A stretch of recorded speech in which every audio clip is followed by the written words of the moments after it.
people come in and they go, oh, I'm still paying another coach, or, oh, I got burned by 3 other business coaches. Because the answer is there are more coaches. There's more coaches today than there were yesterday. There's going to be more tomorrow than there are today. And so I guarantee you, if you try to grow 10 offers, you're going to make $0. You have to focus on the one thing first. And then, like I said, eventually you can add things on. I kind of have a love-hate relationship with AI. I think it is definitely, it's so useful, and it can be a massive disappointment, and so many people aren't ready for it. And I do think it creates an opportunity for someone who wants to continue to create original content. Welcome to the Fuel Your Flow podcast. I am your host, Valerie Fagali, physical therapist turned software CEO and business coach for health and wellness coaches. We are going to be talking about all things health and business. They might be more closely related than you think. So let's go ahead and get into it. Today, I'm thrilled to welcome Jill Coleman, the force behind Jill Fit. Through her coaching programs, Jill has helped thousands of health and fitness professionals build strong, sustainable businesses. She's sharp, she's honest, and she's full of wisdom that you can apply right away.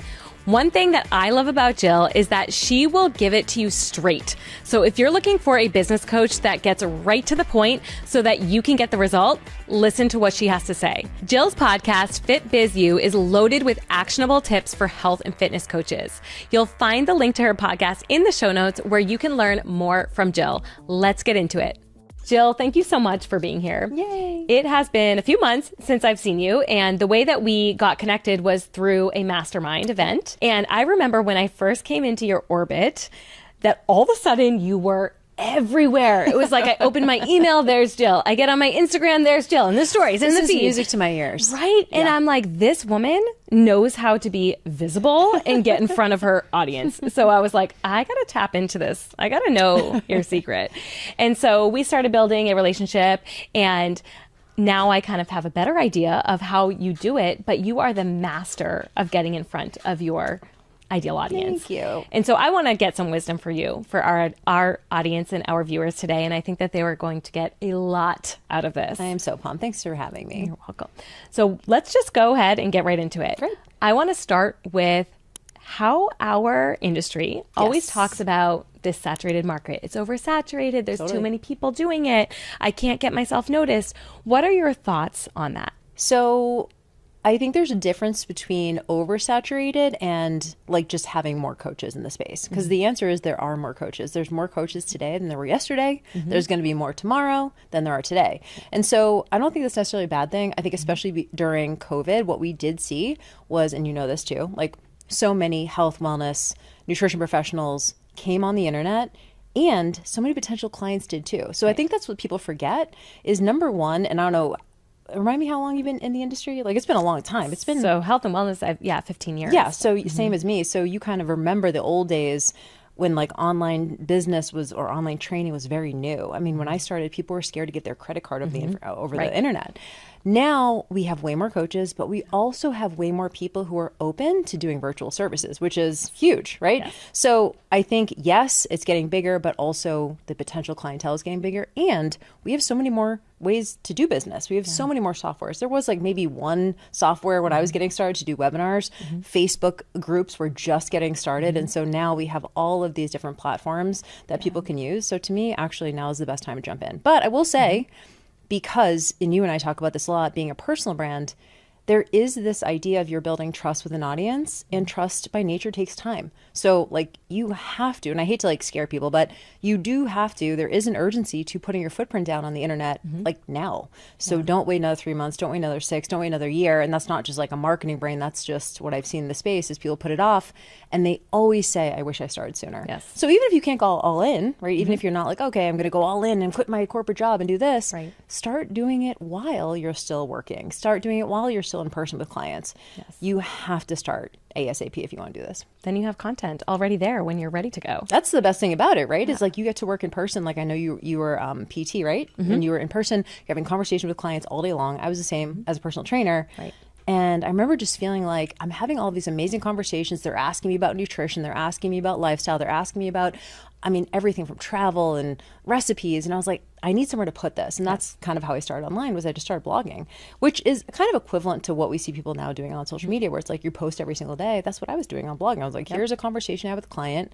maybe it could help one or two people and let's just see how it goes. Right. Maybe not do it as a business strategy, but more as just getting yourself out there. Yeah. And I had no plans to like quit my personal training. I loved it, but over the course of a couple of years, you start to go, wow, this thing feels like it's taking off. Yeah. I have more time freedom, more flexibility. Let me see if I can do it. But to everyone listening, it took me 2 full years to quit my full-time job. Yes. I think there is a lot of sensationalism, especially if you're scrolling on social media and you hear people say, just sleep on your friend's couch. And I don't know about you, but like I'm in my 40s. I'm not sleeping on anyone's couch. Like, so yes, have a lifeline, have a way to pay your bills while you're building this thing.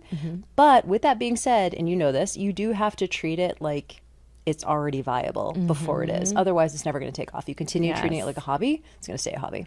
I like that. The mindset around just deciding that this is what we're doing and we're going for it. And this is going to become something that I rely on in the future, but maybe not today.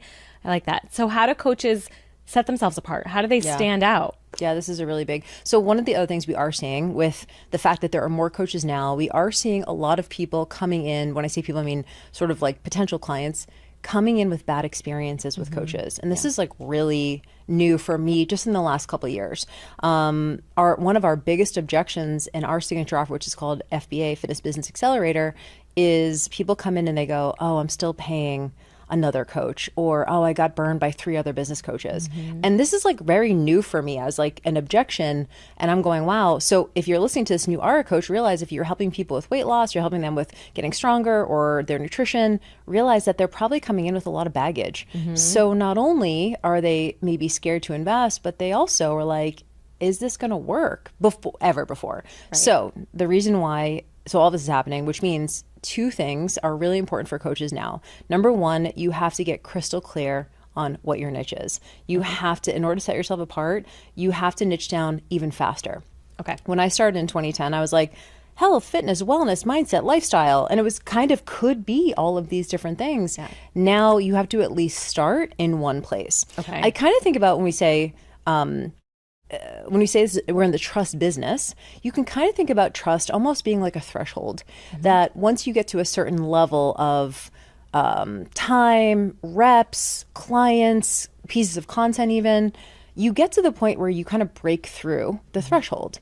So usually from my clients, it takes them about 18 months. But 18 months, and what I mean by that is you're not fighting tooth and nail for every single lead, every single follower, every single, the first, year to 18 months of your building your online business, if you're not using ads and you're doing everything organically, it feels kind of thankless. Like I understand why people give up. Yeah. But then, and you know this, you reach a point where you go, oh, okay, now things are coming to me easier. I get invited to podcasts. Oh, someone wanted me to come and talk to their group. Oh, someone reached out and wants to coach with me and I'm not having to like beg people to work with me. So once you start to get through that trust threshold, you have what I consider to be more of a viable business. Like you, in a way, your business isn't fragile anymore.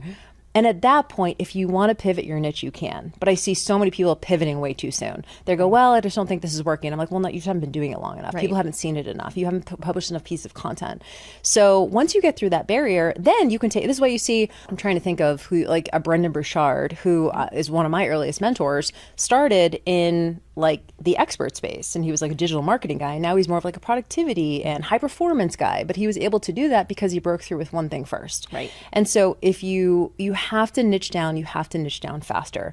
The more recently you've joined the space, the faster you have to niche down. So that's the first thing. The second thing I would recommend people do to stand out is to have some kind of signature system or methodology. So you can't just be like, yeah, here's some tips on nutrition or here's some exercises to try. Like that's fine, but what would be better is creating some sort of methodology or system that feels sticky to the person hearing it. It also creates safety.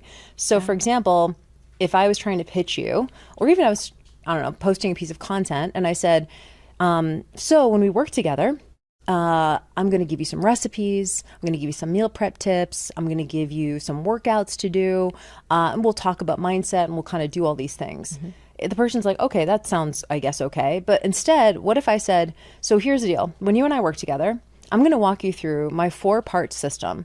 There's 4 big pillars that all of my clients need to master in order to get to the transformation. And I usually have an acronym or something like that I'm teaching. And they go, oh, this feels tried and true. This feels like, oh, I might get a guaranteed outcome if I just follow the system. Yes. So I think you need to have your own IP, which is hard if you're a new coach, because sometimes you're just learning from other people, and everyone does that. Maybe you went through a certification or something, and you kind of talk almost like the person you learned from. Over time, you start to find your own voice and figuring out what is my signature methodology, my signature system, my acronym that I'm going to use. And you need to talk about it a lot because you want to become known for that thing. So we have a nutrition certification called Moderation 365 at Jill Fit, and we have our own like language and verbiage and phrases and words that we've created as part of that curriculum. We certify people in it now, but like I had to talk about it a lot for other people to sort of pick up on it, be like, oh, this is a system. It's not just eat healthy or here's some meal prep tips. You know, it has to feel like it's your own IP. So what I'm hearing, that overarching theme is clarity, right? Tons. So clarity around who you coach and the method that you're coaching on. To get them to a certain transformation, right? So part of your niche is, yes, who do I work with, but what problem do I solve? We talk about demographics, I guess, of your ideal client. I like to focus on what we call psychographics. Psychographics is like, how does this person think? So old school, like when I say old school, maybe people were teaching that's like 5 years ago, it was like, what's your ideal client avatar? Oh, it's Susan from the Midwest with 2.5 kids who makes 60 grand a year or whatever. And that's fine. That's like, you know, I'm sure you've done exercise like that too. But really, it's like, how does Susan think? What are her current frustrations? What are her unwanted experiences? What are the mistakes that she's been making for the last 10 years? How is she going through her day? What's her internal dialogue look like? This is going to help you communicate to this person a lot better than saying, are you a mom over 40 who makes $60,000 a year? Like, that's kind of old school. So we focus on psychographics over demographics. The other part of knowing who your niche is what problem are you solving? So what transformation are you the absolute best at facilitating? Okay. Because, and I'm sure you do this too, I work with a lot of people who are a jack of all trades. They're multi-passionate. They come in and they go, well, it's so hard to niche down because I could help people with so many things. You have to niche down. I'm sure you are amazing at helping people with 10 things, but you need to start with that one thing first. Then you could layer on other stuff later, but you have to get laser focused and, like you said, clear on what the problem is that you're solving, and then just become the absolute best at it. So yes, we get so many coaches who they want to coach on everything that they have learned. Yes. And one of the things that I always tell them is your client is not trying to be the expert. Right. They want the easiest, quickest, simplest path to get them the results. Yes. And so how do you help coaches figure out what it is, what is their core offer, and put everything else aside? Because it's like, ooh, we have that golden carrot where it's like, but I want to talk about this and maybe I'd make more money if I add this offer and I do this. How do you help them narrow in on this is your offer, this is what you're talking about, get bored with it, but be the best at it? It's so interesting because it's so simple when you look at the people who have the most success in our space, right? Like our mentor, Jasmine Starr. What do you think of when you think of Jasmine? You think of social curator. When you think of Marie Forleo, you think of B School. When you think of, I don't know, like Lewis Howes, you think of like Summit of Greatness or whatever it is. You have these people who have, sure, they have multiple offers, sure, but they went all in on being known for this one specific offer that they deemed their signature offer that they're going to scale. I guarantee you, if you try to grow 10 offers, you're going to make $0. You have to focus on the one thing first. And then, like I said, eventually you can add things on. So if you're coming into the space and you're new and you're like, all right, I would like to be able to pay my bills with this. I would like to get out of my corporate job. You have to let stuff get boring. One of the things that my other mentor, James Wedmore, says is he says, your business isn't here to entertain you. If you want to be entertained, get a hobby. And it's such a hard thing to learn because we want our business to fulfill us in all that way. I have all these different passions and I've learned so much and I've taken 17 certifications. I want to talk about all of it. The problem is no one knows what you do because they're not nearly paying attention to it as much as you are. And so, it's really hard at first, but you have to. I work with a lot of naturopathic physicians and they just know a lot. Like their education is so robust. So let me give you guys an example of what would be maybe an ideal offer versus not. Initial offer should solve one problem. So for example, instead of having something that's like, it's fitness, nutrition, lifestyle, mindset, habit change, it's a total transformation, like lifestyle transformation, lifestyle overhaul. It's so robust that people can't conceptualize what the transformation is. Right. When I say overhaul your life, like they're like, what does that even look like? Versus if I said, hey, if you're a woman in perimenopause, and I always use this because it's my demographic, if you're a woman in perimenopause who is struggling to lose the last 10 to 15 pounds and you want to do it sustainably and you want to do it by New Year's, that's exactly what I deliver. It's so simple, it's so straightforward, and it's quantifiable. So I just used like 2 or 3 sets of numbers.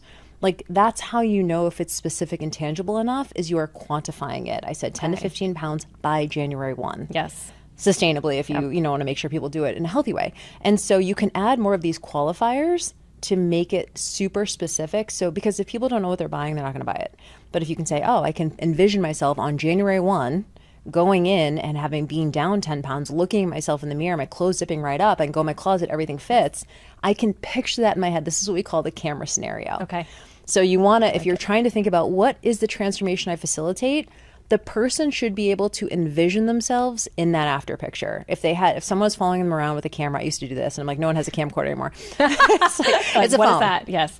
So if someone was following them with a camera, I could see it in my, like I can picture the woman walking into her closet previously hating everything in her closet, but picking up anything, putting it on, and it zips right up. Like that's the best feeling in the world. Or, and I'm sure you fall into this too, some of our clients will say, oh, I help women with confidence or feeling more comfortable in their skin. I'm like, what is that? Right. What does comfortable in their skin look like? If I took a camera to it, what would it look like? Oh, it'd probably look like running around on the beach in a swimsuit with my kids, not worrying about my cellulite. Like there you go. Right. That's an example of what a confident woman looks like, or what she does. Yes. And so you really want to get into having tangibility and specificity with what you're delivering. If it's this big, robust thing and you're trying to jam everything you ever learned in your entire career over in one course, you're not going to be able to sell it. And what I hear is that we should be making it that our potential customer undeniably fits into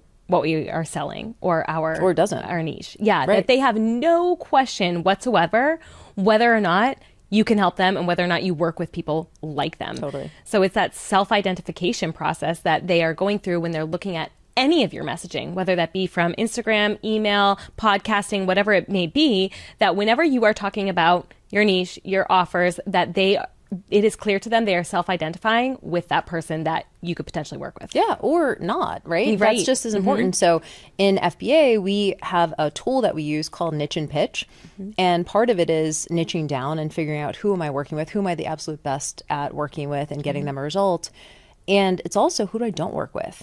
And this is just as important. So for example, if I was a personal trainer for over a decade, I worked with a 19-year-old professional BMX biker. I worked with postpartum women. I worked with menopausal women. I worked with like a 70-year-old man who like was fragile. So I have experience with all of these people. But online you have to pick your audience. You can't, you're not the gym. You're at the mercy of who walks in the door. At the gym, online, you have to pick your audience. And then we use what's called attraction marketing, like you're mentioning, to put out content. People either resonate with it or they don't. Yes. And so, yes, you need to know this is what I'm the best at and this is who I want to work with online. Chances are that's going to be maybe a previous version of you on some level. Like this is your transformation and you understand it. And by the way, you need to understand it. So even if it's not a previous version of you, like I work with a lot of PTs and like they've never had an ACL, but they've seen, however many people with torn ACLs over the last 10 years. I'm like, okay, you understand the psychology of that person who's coming in, having just tore their ACL and they're looking at 6 months of rehab. You need to be understanding that person's mindset. Okay. So if it's not a previous version of you, then you do need to have experience with that person too. So at the end of the day, you need to feel okay cutting off that handful of people that you could help, but you're probably not the best at to basically, master this huge pond of people with this one specific thing. It's hard. Oftentimes you can become a happier coach though, or happier in your business when you do cut off the people that you don't want to be working with, right? Yes. Some people are so afraid not to take those clients on, but it's like, wait a second, do you even want to be sitting across the table from that person? Because that's not the person that maybe is for you and that you are saying to me that you want to work with. So let's go ahead and be okay with letting them leave. It's so hard, and you know this, especially early on in business, because there's so much scarcity, right? You go, oh, well, it's money, right? So you go, should I just... And my whole thing is, I don't mind if someone comes into your DMs. So for example, I work with a lot of beginners. FBA is a beginner to online business program. I work with a lot of beginners who have only their Facebook and personal Instagram account. So on those platforms, they are now connected with the people they went to high school with, junior high school with, college with, first job with. They have all these people from all these different times in their life. These are going to be their first clients. And they're not always going to be an ideal client. You know, like a guy you went to high school with asks if you can help him lose 50 pounds. And meanwhile, you're speaking to perimenopausal women on the front-facing content. You're like, how did you get here? Right.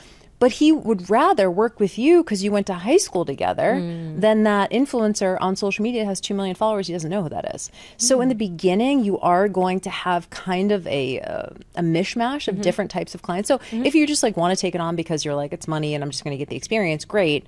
But I still want your front-facing messaging to be for that ideal client. I don't want you to be like, well, I just signed 5 guys.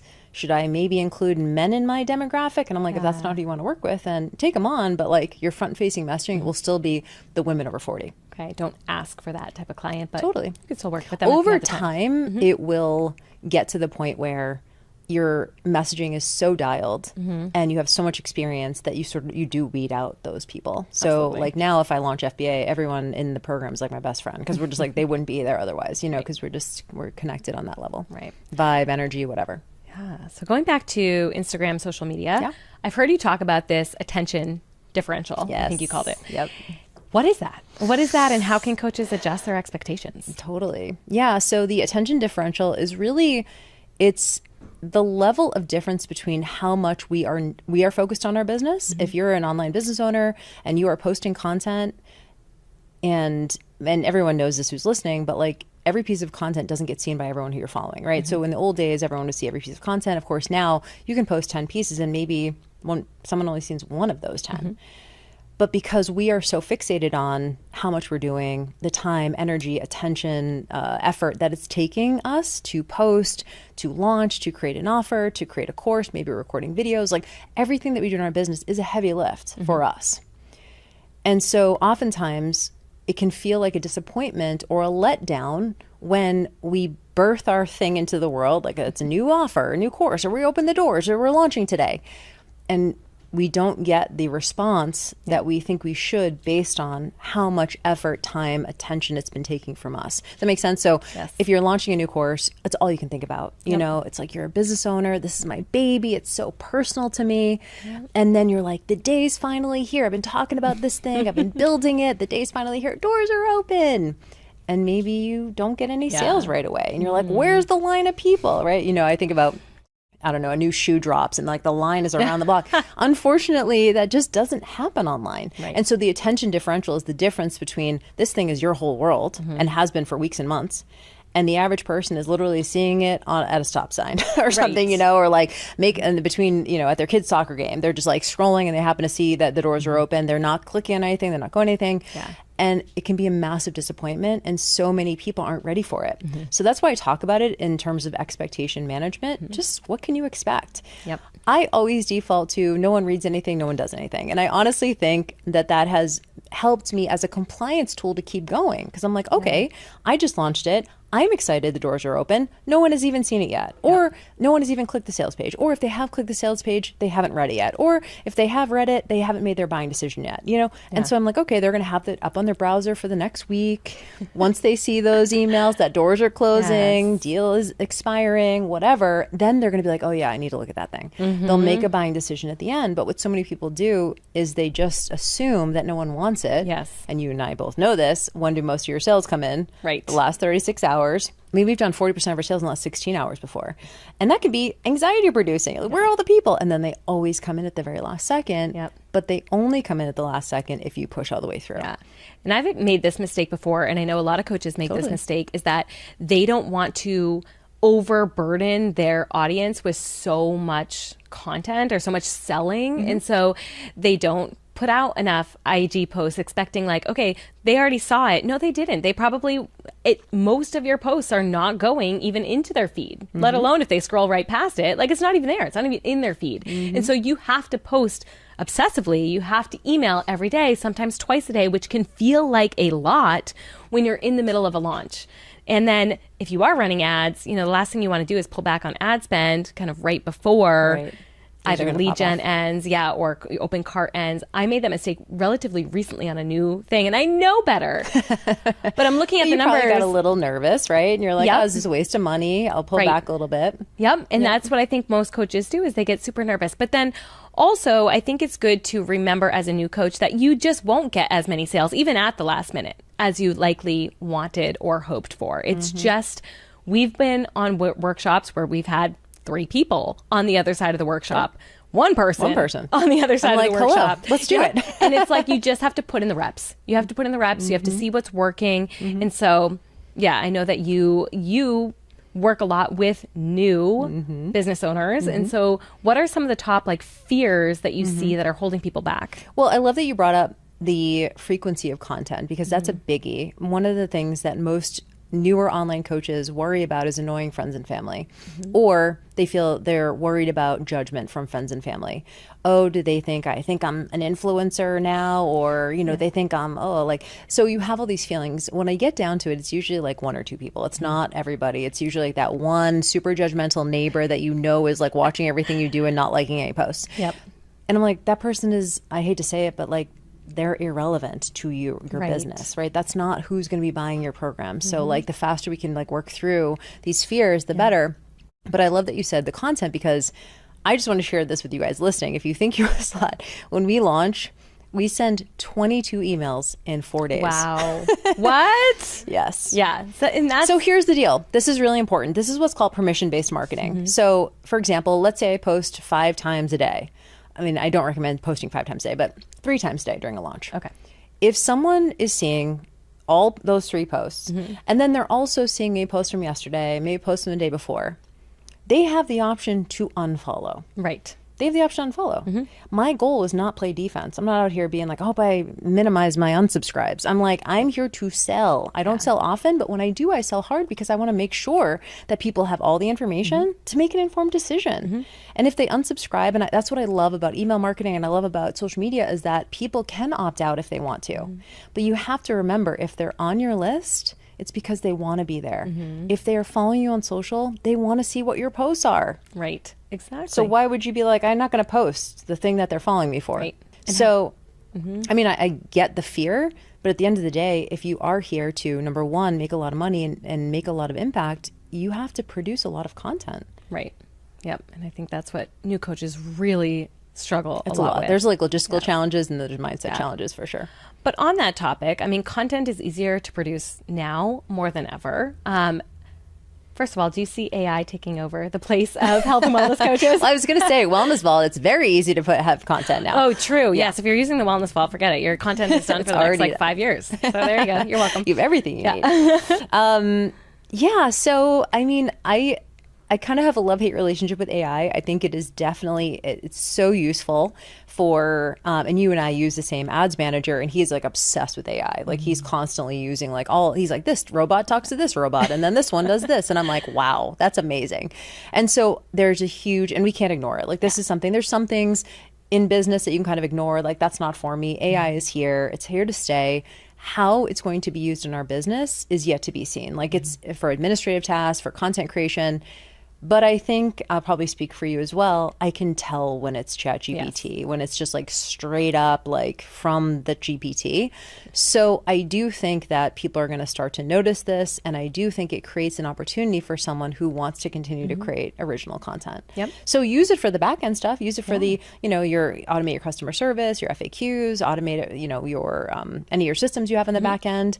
I do think that we are going to come back to original content being the opportunity. Yeah. And same thing with in-person events, right? Live, us doing this in person. Right. Yes, we could do this on Zoom, but like having the in-person experience, this is why I think membership too is really going to remain an opportunity, because you're selling connection, you're selling camaraderie, you're selling peer support, not just content, right? And you and I have had this conversation in Jasmine's mastermind of like, content is going to continue to become a little more commodity. I think that if you are looking for an opportunity, original content, and really just being yourself. Like you have to double down. I hate the word authenticity because it gets overused so much, but that really is what we're talking about, is like less highly produced stuff, more grit, more just straight up BTS, like in your stories, be real. People want to connect with people. That's never going to change. So if you can get face to camera a little bit more, if you can potentially do some in-person stuff. So I have a mastermind in a live mastermind in November, and I'm actually floating it to the gals in the mastermind because they all have their own audiences and following to do like a meetup with their people. So everyone in LA, and then they can actually tell their followers, hey, we're going to do a meetup, because I just think that those opportunities are going to be the thing that set you apart as we get into this, because everyone can create a million pieces of content in 5 minutes on GPT. One thing that you have that I think is so interesting, and I read, is your personal newsletter. Oh, so good. You're at least one person is reading it. That's great. That's amazing. I mean, so tell us a little bit more about that. Is that working for you? Because you send out more stuff about your upcoming wedding and your past, your history, and it really helped me like understand who Jill is. Who is Jill as a person? And when you think you know the person really well, then you're way more likely to want to invest in them, to want to do something with them. So tell us, how is that working for you? Yeah, so every Friday I send out a weekly newsletter that's more personal, and that's how I sort of advertised it. Because what I noticed was, over the last few years, we've scaled the business and we're doing most of our lead gen through ads, which is great. But when someone comes in through an ad, they're coming in for the utility, right? Yes. They're coming in because you said the thing that they need to hear at that moment. It's the right lead magnet. It's the right free experience. It's the right whatever. Yep. And so when they come in from that, it's all transactional. And so what I noticed was I was a blogger for such a long time, and I was literally sharing my entire life all the time. And I kind of got away from that. And I was like, well, all these people are coming in and they don't know me. And let me see if I can get back to just being a little more personal. And it's been a little bit harder. When I was a blogger, I was also younger, and I don't know, like I have some things that I want to keep a little more private these days. So in terms of our open rates are good, like comparable to what we normally have. But I was just telling my head of ops last week, I was like, I don't even know if this thing is like making a difference. The idea, of course, is we're almost a year in. The idea, of course, is to give people a little behind the scenes. But if someone comes in from an ad because they want to learn, I don't know, how to create a lead magnet, and then I'm like, hey, I'm getting married in October, they might be like, why do I care? You know, so I don't know if it's missing the boat. That's so funny you said that, because this Friday, we're basically sending an email that's like, should we keep doing these? To see, so like, we'll see. We'll have real answers. Maybe I'll put that in the show notes when we find the answer. Because I was in with our inbox gal, I was like, hey, like, are people responding back to this? And, I try to be a little bit cheeky with some of the subject lines to get some more opens. And I think for my OG followers, blogger, followers, they probably like it. But with the newer people, I don't know if it's landing yet. So we'll see. Okay. All right. So answer to come. Yeah. Answer to come. But I mean, I do think in theory that makes sense, right? In theory, you're like, okay, people are coming in who are more cold, don't know me as well. Maybe I should get back to my blogging roots a little bit. So we'll see. Yeah. So with this upcoming season, I believe you are opening up FBA soon, probably right around the time that this podcast goes out. And leading up to that, do you have a workshop for people to come in, learn a little bit more, and just see what you do? Yeah, we have something called the Profitable Online Coach. It's a 3-part business training, and it is pretty robust. So there's like a high barrier to entry, but what I mean by that is like, there's 3 live trainings with me. It's upwards of probably like 5 hours of content, but it is a full-on business course. So I hate even calling it a freebie, because it's so much more than that. People could literally just go to this and just like start their business. So it is a free offer. It's 100% free. Yep. Wow. It's a 3-part training. It's over the course of 2 weeks. There's homework assignments, there's accountability, things like that. So if you are listening to this and you're like, yes, I just need someone to like give me a little nudge to do it. Or what I hear a lot is I'm just overwhelmed. I'm overwhelmed with so much business content. I'm listening to podcasts. I'm listening to, I'm reading books. I'm following so many marketers. I see so many ads in my feed. Like, I just don't even know where to start. That's what this is for. So the idea behind it is, if I was starting my business in 2025, here's exactly what I would do. Amazing. And I will also say 2025 is a different year. I don't know if you feel that way too. It has definitely been a little bit different than previous years, but especially I feel like we're like finally out of pandemic years. Like 2020, 2021 online was very, what I call unicorn years. They were like, anything you touch like kind of turned to gold. People were just buying stuff and they weren't going anywhere, so they had money and whatever. And now we're kind of seeing, okay, this is sort of the after. What does the internet look like now? So I have a lot of really fun ideas I'm going to be sharing this year in Profitable Online Coach. Can you give us one?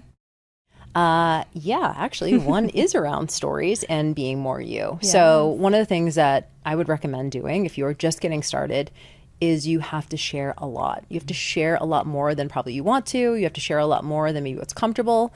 If I was getting started, I would be sharing everything I was doing, everything I was eating, all the workouts I was doing, like anything that was relevant to my ideal client.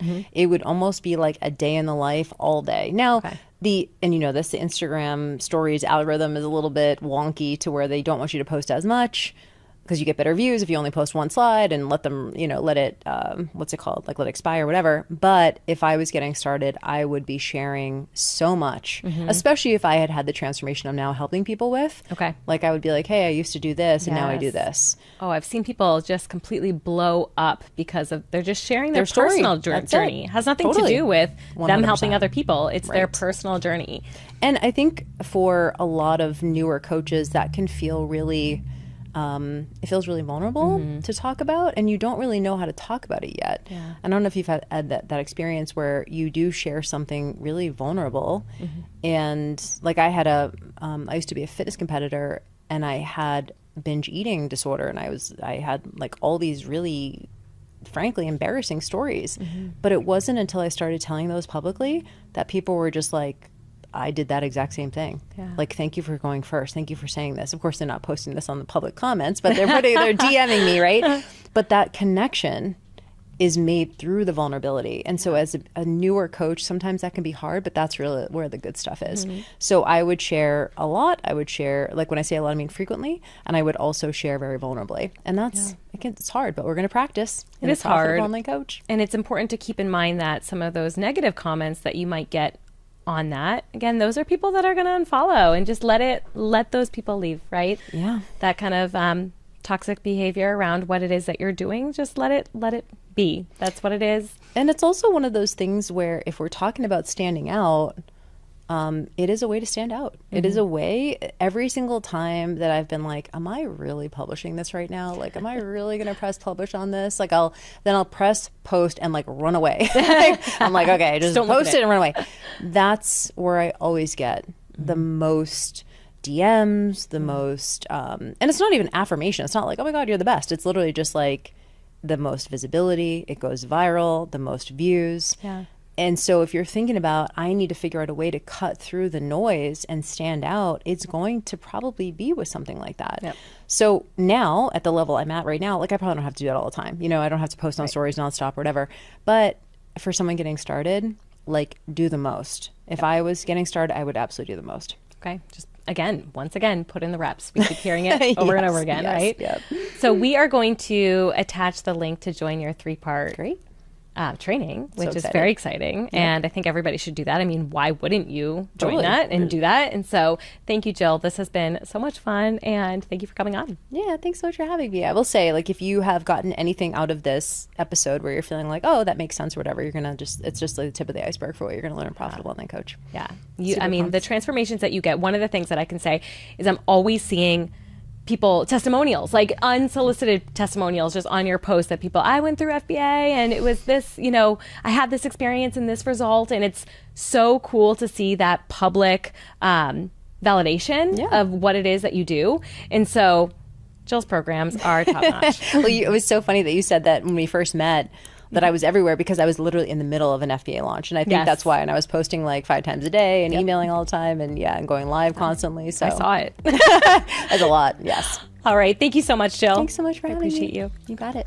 I hope you enjoyed our conversation from today. Any links we discussed will be in the show notes below. Also, we would be incredibly grateful if you would leave us a 5-star review. This helps us keep the podcast going so that we can continue to provide value for all of you. I hope we see you on the next one.